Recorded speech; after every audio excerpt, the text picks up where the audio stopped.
Olha como é que acontecem as coisas, né? Normalmente como que acontecem? As empresas vão lá e aí elas desenham, por exemplo, um mapa estratégico como esse aqui, certo?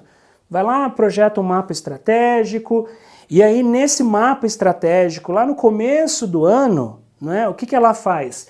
Ela projeta lá a missão, daí ela vai projetar a visão, vai projetar os valores, certo? Tudo isso a empresa vai fazer no começo do ano. E daí ela vai definir os pilares, né? Pode ser assim, ó, mapa estratégico, ou pode ser uma pirâmide estratégica, né? Também a gente ouve falar, legal? E aí a empresa ela vai definir os pilares da estratégia, beleza? O que ela vai fazer nos pilares?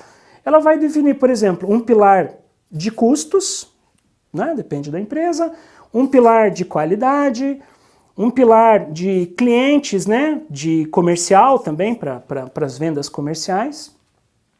E ela vai colocar um pilar lá de desenvolvimento, né, de produto, qualidade e engenharia. Né? Isso a empresa ela define. E daí ela vai também definir os seus objetivos e as suas diretrizes estratégicas, certo? Aí vai lá no começo do ano, junta toda a galera, né, faz todo aquele... tranca todo mundo num hotel, fica 2 semanas inteiras para montar isso aqui. Quem já participou de reunião de planejamento estratégico, cara, sabe que isso aqui é uma maratona, né? Você leva 2 semanas para fazer tudo isso aqui. E aí, esse é um assunto que eu gosto muito dentro do Lean, né? da gestão empresarial Lean. Eu venho estudando muito isso, principalmente em empresas familiares, e a gente percebe o seguinte, né? Que as empresas, elas são muito boas em desenhar toda essa estratégia aqui, né? Nós somos muito bons em planejar, em fazer essa estratégia, aí a gente deixa isso aqui bem bonito, bem colorido, coloca em vários lugares pela empresa pra gente falar, olha, né? Tá aqui, a gente tem uma estratégia com isso, a gente tem isso. Mas nós somos muito ruins na execução tática. E é aí que está o problema, né? A execução tática que está o problema. A gente fica nesse imbróglio, sabe? Então, eu lembro que a minha última consultoria, né, que eu estava fazendo aí antes da Covid, né, antes de ter toda essa parada aí pela Covid, tudo isso que está acontecendo, eu vi um mapa estratégico parecido com isso aqui num cliente, e eu falei, cara, pô, legal, né, mas como você vai chegar lá? Como que você vai executar tudo isso aqui? E ele não me soube responder, não, cada um tem um pilar, cada um tem uma diretriz, né? Os gestores sabem o que deve ser feito, não sei o quê, então assim, fica aquela discussão rasa, né? Parece um voo de galinha, assim, algo muito raso. E aí, a taxa de fracasso nas empresas é muito alto, tá? Então assim, esse é aquele momento no final do ano que ele é muito especial, todos os anos, por quê? Porque a empresa, ela começa a olhar no retrovisor, né? Ela vai olhar lá atrás, tudo aquilo que ela tinha planejado em janeiro, e ela vê assim, cara, a gente não conseguiu entregar a estratégia até agora. A gente não conseguiu realizar. Podem ver, nas empresas de vocês é assim, não é? Aí fica aquela loucura, todo mundo correr, né? E qual é o grande problema das empresas? A galera deixa isso aqui rolar e aí começa a fazer o planejamento estratégico em fevereiro, né? Porque janeiro é aquela história, sabe como é que é, né? A galera tá de férias, o diretor tá lá em Miami, né? As crianças estão de férias da escola do chefão, ele tá lá na Disney, e aí o cara volta de férias, e aí, ó, gerentada, fevereiro a gente vai começar a falar, aí tem carnaval no meio do caminho, né? Aí vai indo, cara, você começa a fazer isso aqui em março. E aí, março até o final do ano, você já perdeu 3 meses de novo, né? Olha como, assim, é um padrão que se repete. Tudo isso causa a falência da estratégia no ano da empresa, por uma simples questão de execução tática e operacional. Legal? Então, assim, ó, hoje a gente não vai discutir como montar isso aqui, né? Como montar esse plano é palco de outra discussão. Os nossos alunos do Greenbelt passam um sábado o dia inteiro inteiro a gente fazendo isso aqui, né? A gente tem aula de estratégia, a gente monta estratégia, a gente faz jogos de equipes com a galera, com uma ferramenta bem legal, virtual, que a gente usa, né? Então a gente não vai mostrar como chegou aqui, mas a gente hoje vai falar rapidamente como que a gente executa isso aqui. Legal? Esse é o nosso cenário de hoje. E aí, né? Por que tudo é tão difícil?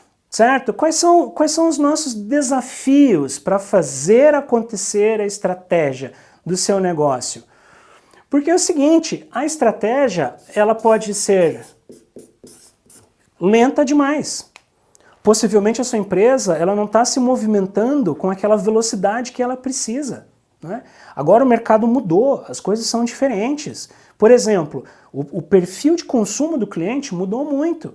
Esse era um dos trabalhos que eu estava fazendo também, né? Quando começou a Covid. Era uma empresa da área de varejo que estava navegando num oceano assim razoavelmente legal, porque as pessoas iam até a loja para comprar e de repente a loja tinha que ficar fechada, as pessoas não podiam mais ir para a loja. Então, com qual velocidade a gente vira a estratégia para a gente poder atender um cliente que agora precisa receber produtos em casa, por exemplo? Então é um desafio para a estratégia, né? Às vezes a empresa ela é lenta demais, ela é muito engessada com as coisas. O segundo desafio é que às vezes a estratégia é complexa demais. Cara, você dá comida pro monstro, né? Eu adoro falar isso. A gente sabe assim, ó, quanto maior a empresa, maior é o desafio. Mais pessoas você tem para gerenciar, mais coisas você tem para fazer. E aí você começa a entrar num imbróglio complexo demais e você não tem uma clareza na estratégia. Você não tem um foco na estratégia, né? É tudo muito complexo, é muito chefe, é muita área, é muito departamento, é muito projeto, é muita matriz, é muita filial, sabe? São muitos objetivos. Cara, às vezes as empresas colocam 15 objetivos estratégicos no ano. Olha, cara, 15 objetivos. Pensa que para você ter 15 objetivos estratégicos no ano, quantos indicadores táticos e operacionais você tem que ter para conversar com esses objetivos estratégicos, né? Então, a gente traz aquela simplificação da estratégia. Lembram disso, né? Quem já assistiu aula de estratégia comigo sabe disso. A gente traz isso aqui para 4 classes de indicadores, né? Indicador de custo, indicador de prazo, indicador de qualidade e indicador de produtividade. Então, 4 indicadores estratégicos. Você consegue pilotar qualquer empresa, tá? Um outro desafio é a boa e velha burocracia, certo? A empresa é burocrática demais, certo? É travada demais, é muito documento, é muito processo assim. Aí a gente pode lembrar também lá do superprocessamento, que é um desperdício do Lean, certo? Um dos 7 desperdícios do Lean, o superprocessamento. Aquele processo que deveria ser assim, A, B, você começa ele aqui, daí você vem e faz isso aqui para chegar até o final, certo? Um excesso de burocracia. Então a gente tem que desburocratizar a realização da estratégia, né? E o último desafio é a desconexão.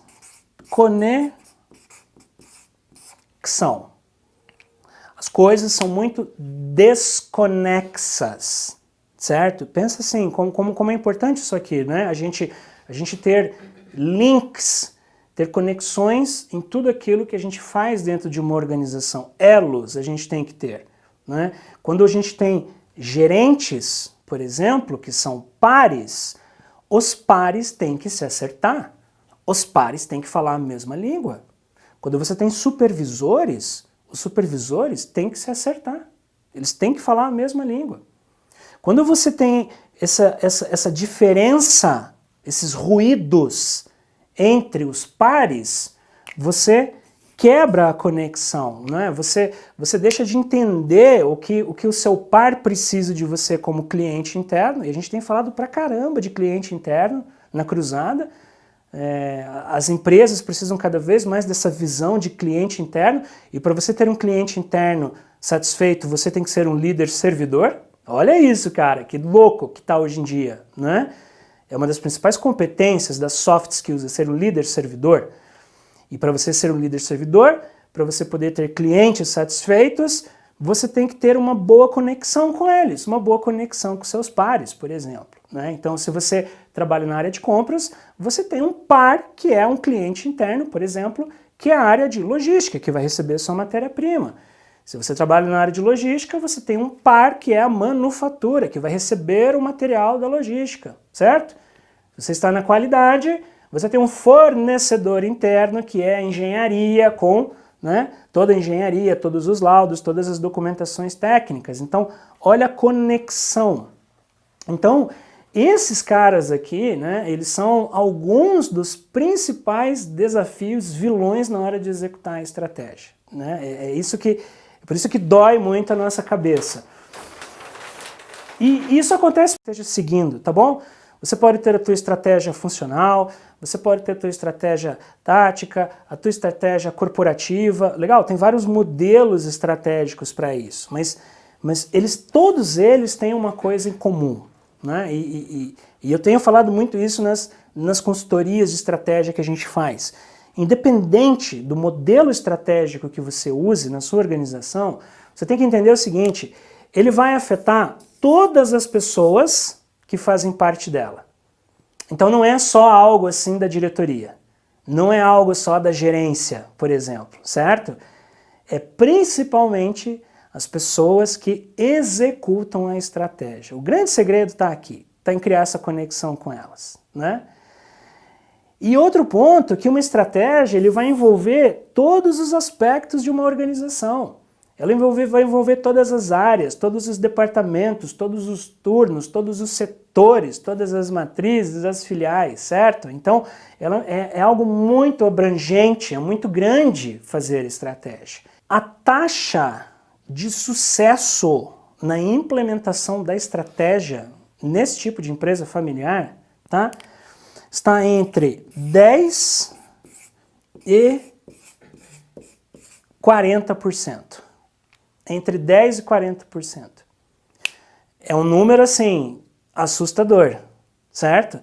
Dado todo o esforço que a gente faz para chegar lá, né? Toda a energia que a gente coloca para planejar, para organizar, e você chega no final do ano, olha para o retrovisor e vê que você só atingiu 40%. É muito pouco isso aqui mesmo, né? Então, como que a gente pode reverter isso aqui? Como que a gente pode entender isso aqui um pouco melhor? São esses os aceleradores para a estratégia que eu queria trazer hoje aqui para vocês, tá? Então, fica atento aí.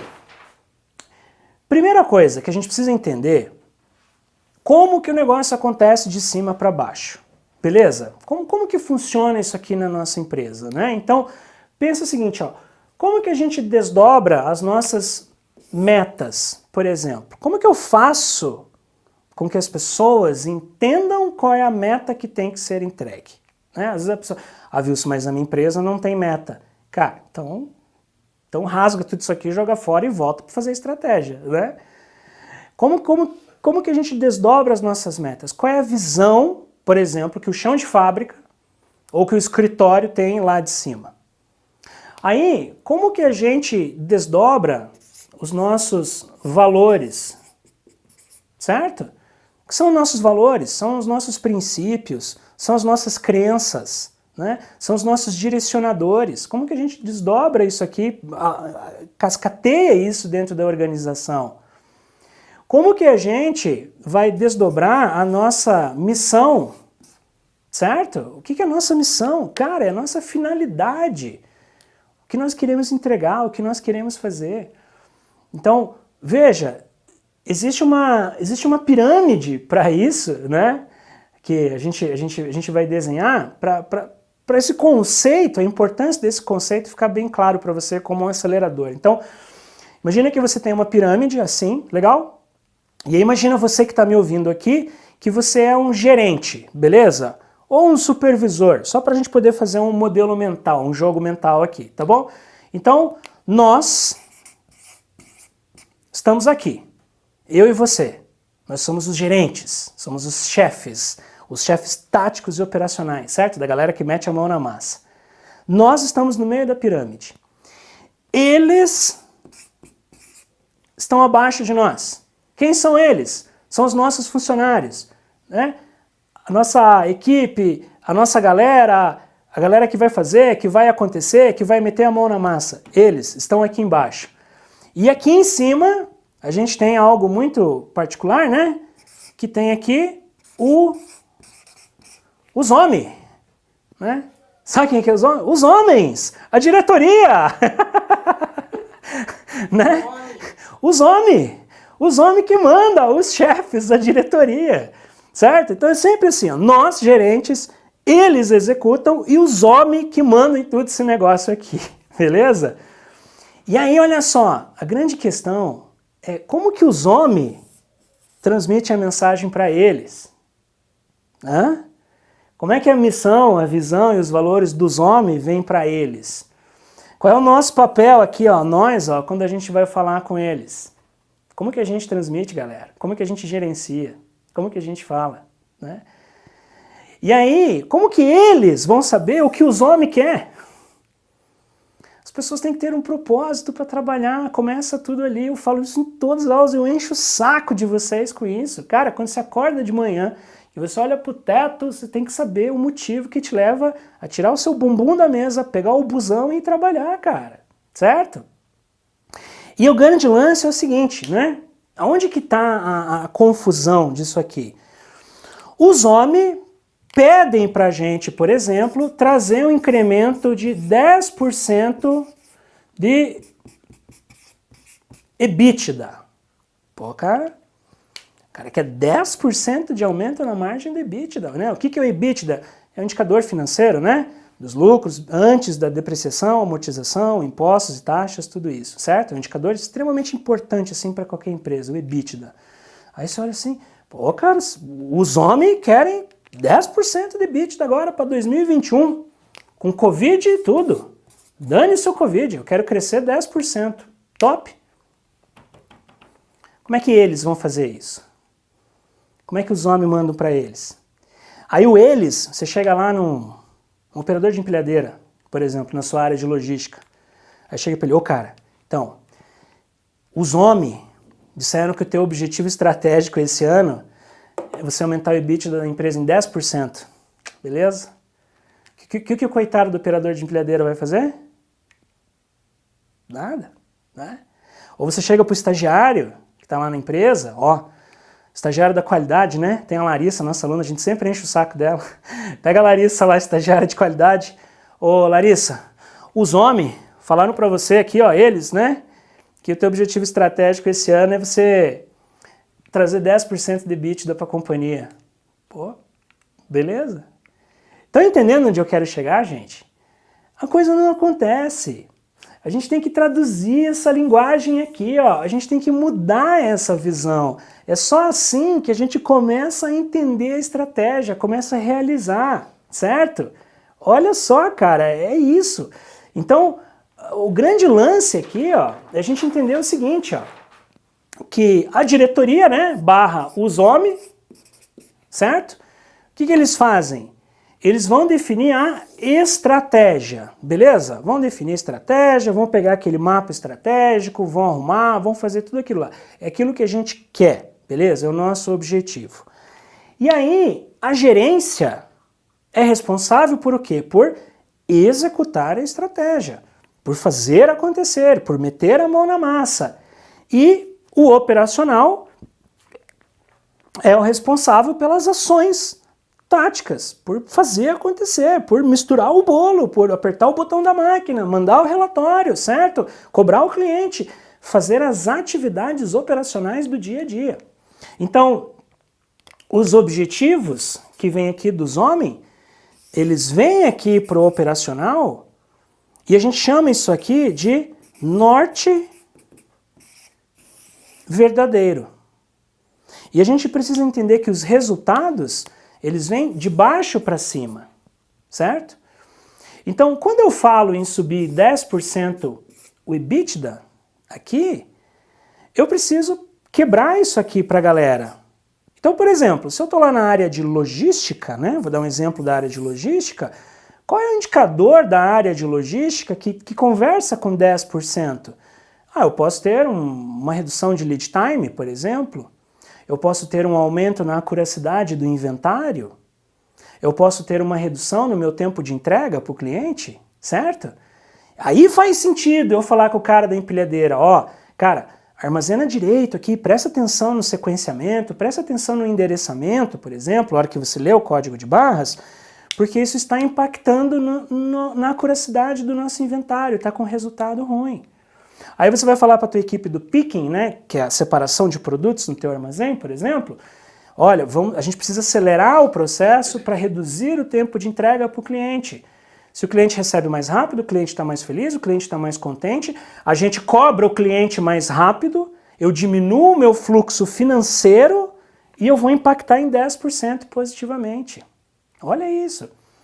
Se você vai numa área de compras, você vai ter lá os teus savings de negociação, você vai ter o prazo médio de pagamento para o seu fornecedor alongado como indicador, certo? Também vai ajudar aqui, a geração de caixa disponível.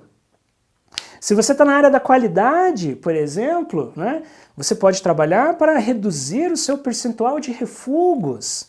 E você fala com a estagiária da qualidade lá, com a Larissa, né? Larissa, vamos fazer um trabalho aqui para reduzir o percentual de defeitos, o percentual de refugo, o percentual de reclamação de cliente, porque tudo isso vai fazer com que lá em cima os homens ganhem uns 10% de EBITDA na companhia, certo? Então, estão percebendo onde eu quero chegar, gente? São os links, são as conexões que a gente tem que fazer. Então, quando a gente pega um mapa estratégico, tá? Eu vou voltar aqui na primeira folha. Quando a gente pega um mapa estratégico como esse, essas conexões não são visíveis. Você não entende como que a empresa vai chegar lá. Você só entende o que os homens querem. Mas você não entende o que a base tem que entregar e como que a base vai fazer e quais são as prioridades. Por isso que as empresas não entregam a estratégia. É simples, é a gente que complica. A vida é simples, né? É a gente que complica. Eu falo isso para minhas filhas aqui em casa quando elas brigam comigo, né? Que eu dou uma bronca nelas, elas ficam brabas. Eu falo, meninas, a vida é simples, vocês que complicam, aceitem a bronca e beleza, não discutam comigo, sou eu que mando. Sacanagem, né? Falar assim. E numa empresa é a mesma coisa, certo? Essa necessidade de destravamento é o que a gente tem que trazer, né? Então, uma empresa que é verdadeiramente enxuta, que trabalha com o Lean, ela trabalha nesse sistema de desdobramento estratégico, né? É assim que ela faz acontecer. Então, para a gente, né, pensar aqui mais algumas coisas legais sobre isso aqui, né? Pensa o seguinte, né? Para que tudo isso aconteça, tá bom? Para que essa mágica aconteça, né? Que a gente consiga desdobrar corretamente, garantir a entrega da estratégia, deixar os homens felizes e os nossos funcionários também felizes, legal? A gente tem que matar basicamente 4 inimigos para a estratégia, beleza? Que são inimigos assim que pegam a gente, né? O bicho pega com eles ali e a gente precisa tomar muito cuidado com eles. São eles que nos atrapalham ali no dia a dia, tá? Então olha só, o primeiro inimigo da execução de qualquer estratégia, tá? A câmera tá ok? Tá gravando? O primeiro inimigo de qualquer estratégia é a falta de foco, tá bom? É falta de foco. E, de novo, isso agora com o advento da Covid fica mais evidente ainda, né? Isso é mais perigoso ainda. Por quê? Porque a empresa quer resolver tudo, né? A gente quer fazer tudo ao mesmo tempo. A gente está assim, num desespero danado por empregos, num desespero danado porque a gente perdeu participação no mercado, num desespero porque a gente fechou turno, né? Num desespero porque a sistemática das entregas mudou. Então tem um ecossistema ao nosso redor muito favorável a gente ficar descabelado, ficar no desespero. Então é como se a gente tivesse tanta coisa para fazer, né? E eu dou esse exemplo para os meus alunos, é como se você pegasse uma garrafa PET, certo? Cheia de terra, e você coloca água nela e você sacode essa garrafa. E você coloca na luz, o que vai acontecer? Você não vai enxergar nada. A tua visão está muito turva, tem muitas coisas acontecendo ao mesmo tempo. Mas se você parar um pouco, dar um passo para trás, pensar, arrumar a estratégia e definir alguns focos estratégicos, é como se você pegasse a garrafa PET e deixa ela parada. E com o tempo aquela poeira, aquela sujeira, ela vai baixando, ela faz aquele sedimento embaixo, e você coloca ela na luz e você consegue enxergar através dela, né? Então a tua visão fica ampliada, fica mais clara. Então a gente tem que tomar cuidado agora, porque, de novo, a gente vai chegar nessa época agora, setembro, outubro, novembro, a gente vai falar da estratégia para o ano que vem, e as empresas querem resolver tudo, né? Quantos objetivos estratégicos você tem para esse ano? 15. Quantos projetos Lean Six Sigma você quer fazer? 30. Né? E você não vai conseguir fazer. Vai faltar braço, vai faltar talentos. Né? Por que eu estou falando tanto para o pessoal? Vamos fazer o Greenbelt, a hora é agora, as empresas vão precisar de vocês, dessa força de trabalho mais do que nunca. Porque a gente agora vai ter que fazer mais com menos. Agora é a verdadeira mais com menos. Até pouco tempo atrás não era. Mas agora é. Porque o dono da empresa que mandou 10 funcionários embora, quando chegar em dezembro agora, né, que é o mês que começa a aquecer o mercado, tradicionalmente, em todos os anos, o que o dono da empresa vai fazer? Ele não vai contratar os mesmos 10. Tem muita incerteza no mercado. Ele vai contratar 5. E esses 5 vão ter que fazer a diferença pelos 10, certo? É uma leitura simples. Então, a gente tem que ser o melhor naquilo que a gente sabe agora. Agora é a hora de fazer a diferença.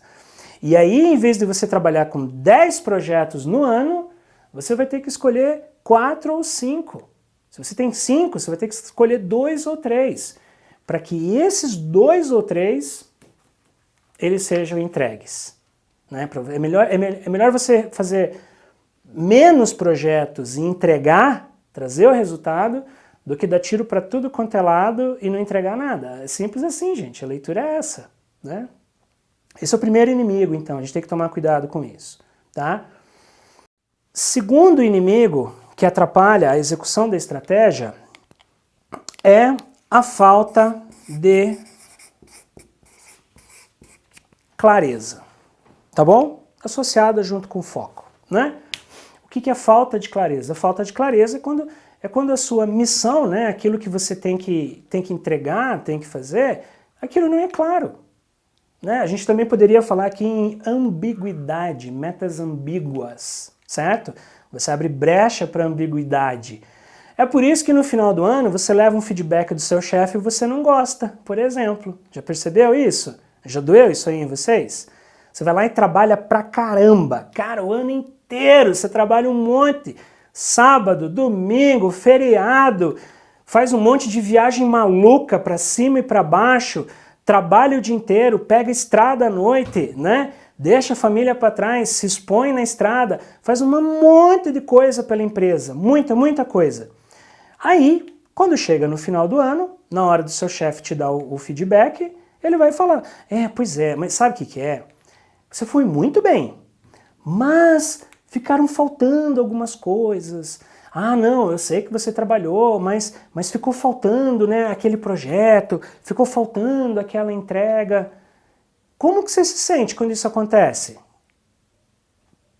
Você fica pé da vida, né, para não falar outra coisa, e com razão. Afinal de contas, na tua visão, você trabalhou bastante. Você se esforçou, você fez hora extra, você trabalhou sábado, domingo, feriado, você ficou com uma úlcera nervosa por causa da empresa, uma gastrite, um burnout, e o teu chefe te joga um balde de água gelada. Por que isso acontece?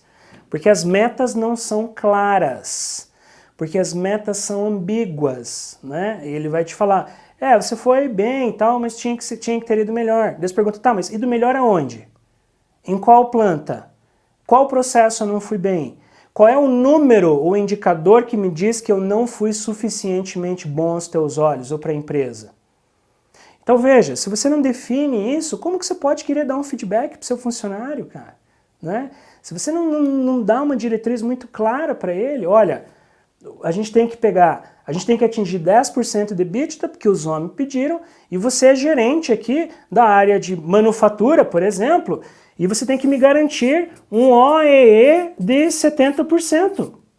Ponto, tá claro, certo? Agora não adianta você traçar a tua meta e falar assim, ó, eu preciso que você suba o OEE. Aí o cara vai subir lá 9 pontos, que já é uma duríssima, né? Uma missão duríssima, subir 9 pontos em OEE. Quem manja de Lean Manufacturing, de gestor de fábrica, sabe que, pô, cara, você subir 9 pontos no OEE, né? Aí você subiu 5, 6, o cara, não, mas é pouco. Entende, gente? É essa clareza que a gente tem que trazer. Né? Então, como que a gente desdobra essa clareza aqui para nossa galera, certo? Isso é fundamental, né? É aquela velha história da Alice nos Países Maravilhas, certo? A Alice está lá andando, né, bem bonitinha, dela encontra o gato que ri no meio de uma encruzilhada, e, esse é o gato, eu fiquei perdida, e agora, para onde que eu vou, para a direita ou para a esquerda? E daí o gato fala o que para ela? Alice, tanto faz, né? Para onde você quer ir? Onde você quer chegar? Eu não sei, eu caí aqui nesse país, nesse mundo das maravilhas e estou perdido e não sei para onde eu quero ir. Daí que o gato fala para ela? Então tanto faz, beleza. Você pode ir para a direita ou pode ir para a esquerda. O resultado vai ser o mesmo. Você não sabe para onde você quer ir? Clareza. Gente, assim, ó, parece ser muito óbvio isso aqui, né? Mas não é, tá? Nas consultorias que eu faço, eu tenho certeza que vocês que estão me ouvindo aí estão maquinando aí também nas empresas de vocês, certo? Isso tem que estar 100% claro, tá?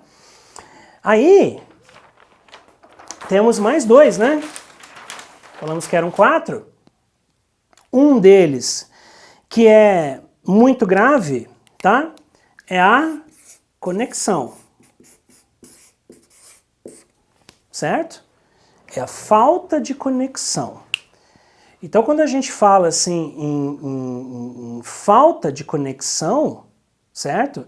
É ter assim, ó, como que os líderes estão conectados? Como que as coisas estão conectadas ali dentro da nossa estratégia, certo?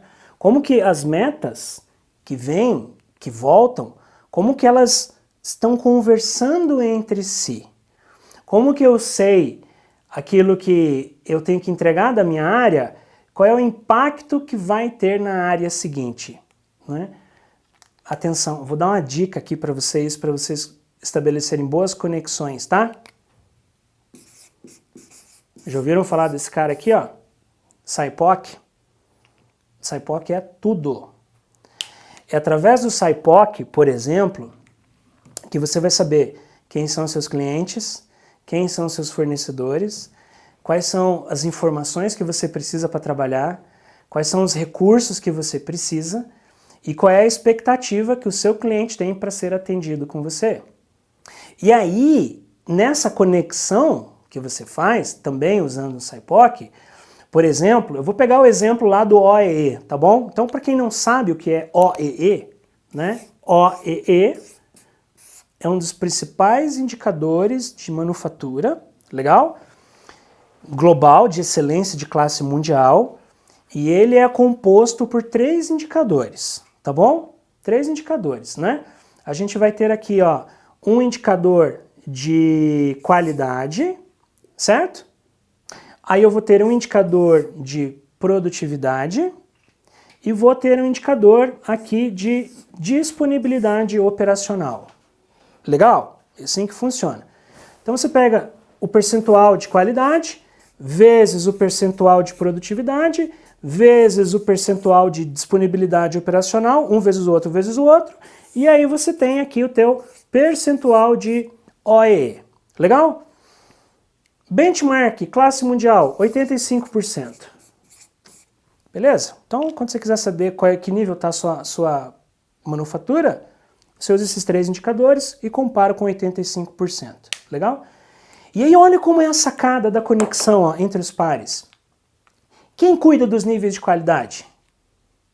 A área de qualidade, uma gerência de qualidade, certo? Junto com a manufatura, claro, junto com a logística, mas o dono do número é a qualidade, como uma área servidora, ajudando a melhorar a qualidade da companhia como um todo. Aí você tem produtividade. Quem que é o dono do indicador de produtividade? Principalmente a manufatura, certo? Com os números entregues, o PCP, né? O planejamento de produção, tudo isso, o PCM, o planejamento e controle de materiais, a logística que abastece a fábrica, tudo isso tá no bolo aqui, ó, produtividade, ó. E aí você tem o outro que é a disponibilidade operacional. Quem é o dono da DO, da disponibilidade operacional, por exemplo? A manufatura, a manutenção, certo? Com os indicadores específicos de manutenção, o tempo entre manutenção, o tempo de manutenção, o tempo entre as manutenções, né, os indicadores, também tem o dono. Agora imagina se numa empresa o gerente de manutenção não está alinhado com o gerente de produção e não está alinhado com o gerente de qualidade. O que vai acontecer com o teu OE? Estão entendendo, gente, o ponto? Aí você tem um indicador chamado de OTIF, certo? Né? On Time and Full, que vai envolver a área de produção, a área de expedição, a área de logística, né? E a área comercial, detalhe, né? Para que os seus pedidos sejam entregues no tempo certo e na quantidade certa, senão não entra no indicador do OTIF, né? On Time and Full. Vejam, estão entendendo onde eu quero chegar com a conexão? Cara, olha como as coisas têm que estar conectadas, como elas têm que estar certas entre os pares. Legal? Então, esse também é um acelerador. Garanta que os pares estão todos alinhados. Legal? Sem isso a mágica não acontece. E aí, por último, né, mas não menos importante, o inimigo é disciplina de execução. A disciplina de execução é um dos maiores desafios, né, de grande parte das indústrias brasileiras, das empresas brasileiras. Por quê? Porque nós somos indisciplinados por natureza. É da cultura do brasileiro. Assim como é da cultura do brasileiro curtir carnaval, curtir a feijoada, né? O jeitinho brasileiro que a gente sempre dá por aí, não é isso? Nós somos famosos por isso no mundo inteiro. Brazilian way, é o jeito que a galera fala assim. Você vai nos Estados Unidos, eu tinha um chefe que ele falava: Wilson, stop bullshitting me, no more Brazilian way, né? Não mais o jeitinho brasileiro. E aí, culturalmente, a nossa disciplina de execução, ela é muito afetada, ela é muito balançada. Então a gente precisa criar esses mecanismos de execução. A gente precisa simplificar os planos de ação. A gente precisa ter a nossa liderança tática e operacional trabalhando na hora certa, no ritmo certo, com a galera organizada, conversando lá em cima com o norte verdadeiro, ó. Esse cara aqui, ó. Essa disciplina de execução tem que funcionar. Por que gerenciamento diário é tão importante, gente? Nas aulas de Lean eu pego no pé de vocês com isso. Por que estabilidade básica é o começo de tudo? Tá aqui, ó. Porque é com gerenciamento diário, é com estabilidade básica, né? Por isso que é tão importante você aprender isso e executar e viver isso. Só assim você começa a ter essa cultura de disciplina de execução. E aí esse cara executa bem, os gerentes executam bem e os homens ficam felizes da vida porque a gente conseguiu pegar ali, né, os 10% de EBITDA e trazer, certo? Esse é o grande desafio. Então, não adianta só a gente querer planejar bem, mas a gente precisa executar bem.